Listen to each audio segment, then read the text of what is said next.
നഫീസത്തുൽ മിസ്രിയ റളിയല്ലാഹു അൻഹാ. ആരാണവർ?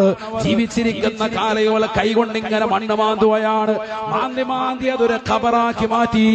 എന്നിട്ട് അതിനുള്ളിലിരുന്നു കൊണ്ട് 6000 ഖത്മകൾ ഓതുകയാണ്. 6000 ഖത്മകൾ. ഒന്നല്ല, 10 അല്ല, 20 അല്ല, 1000 അല്ല, 6000 ഖത്മകൾ തന്നെ കുടിച്ചിടാൻ പോകുന്ന ഖബറിൽ നിന്നുകൊണ്ട് ഒരു മാതൃക കാണിച്ച ഒരേ ഒരു മഹിളയുടെ പേരാണ് ബീബി നഫീസത്തുൽ മിസ്രിയ റളിയല്ലാഹു അൻഹാ. ഈജിപ്തിന്റെ മണ്ണിൽ ഷാഫി ഇമാമിന്റെ മഖബറയുടെ ചാരത്ത് ഒരൽപ്പം അകലേതാ ഒരു ഖബറുണ്ട്. ആളുകൾ തിങ്ങിക്കൂടി വന്നുകൊണ്ട് സിയാറത്ത് ചെയ്യുന്ന കേന്ദ്രമാണ്. നമ്മുടെ മദ്ഹബിന്റെ ഇമാമായ ഇമാം ഷാഫി റളിയല്ലാഹു അൻഹുവിനെ സിയാറത്ത് ചെയ്യാനുള്ള ആളുകളെക്കാൾ ഏറ്റവും കൂടുതൽ പരിശുദ്ധമാക്കപ്പെട്ടതാകുന്ന ഈജിപ്തിന്റെ മണ്ണിൽ സിയാറത്തിന് വേണ്ടി ആളുകൾ ചെല്ലുന്നത് റസൂലുള്ളാഹിന്റെ പേരക്കുട്ടികളിൽ പെട്ടതാകുന്ന നഫീസത്തുൽ മിസ്രിയ റളിയല്ലാഹു അൻഹാ.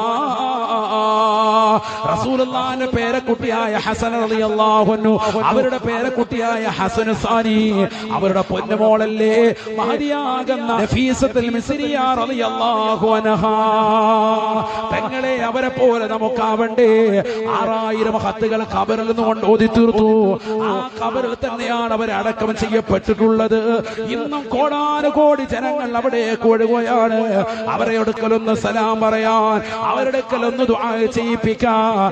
ബഹുമാനപ്പെട്ട ഷാഫി ഇമാം റളിയല്ലാഹു അൻഹു ജീവിച്ചിരുന്ന കാലയളവിൽ തനിക്ക് രോഗങ്ങൾ പിടിപെടുമ്പോ, അസഹ്യമാകുന്ന വേദന വരുമ്പോ ശിഷ്യന്മാരെ വിളിച്ചിട്ട് പറയും, നിങ്ങൾ പോകണം, നഫീസ ബീവിയുടെ അടുക്കൽ പോകണം. ഈ പാവപ്പെട്ട മുഹമ്മദ് ഇബ്നു ഇദ്രീസ് ഷാഫിക്ക് വേണ്ടി ദുആ ഇറക്കാൻ പറയണം. നഫീസത്തുൽ മിസ്രിയുടെ അടുക്കലേക്ക് ശിഷ്യന്മാര് ചെല്ലുകയാണ്. ഞങ്ങളുടെ ഉസ്താദിന് സുഖമില്ലാതായിരിക്കുകയാണ്, അവിടെ നിന്ന് ദുആ ചെയ്യണമെന്ന് പറയുമ്പോ 2 കൈകളും ഉയർത്തിയിട്ട് ദുആ ചെയ്യുകയാണ് നഫീസത്തുൽ മിസ്രിയ റളിയല്ലാഹു അൻഹാ.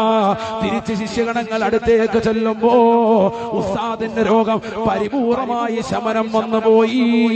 ഇതൊരു സാദാസീത പെണ്ണല്ല, നഫീസത്തുൽ മിസ്രിയ റളിയല്ലാഹു അൻഹയാണ്. അവസാനം അവരിരുന്നു കൊണ്ട് ഓതിയിട്ടുള്ളതാകുന്ന ഖബറിൽ തന്നെ അടക്കം ചെയ്തു. അവർ പരിശുദ്ധമായ ഖുർആൻ സദാസമയം പാരായണം ചെയ്യുന്ന സ്ത്രീയാണ്. ഖുർആനിന്റെ ഓത്താണ്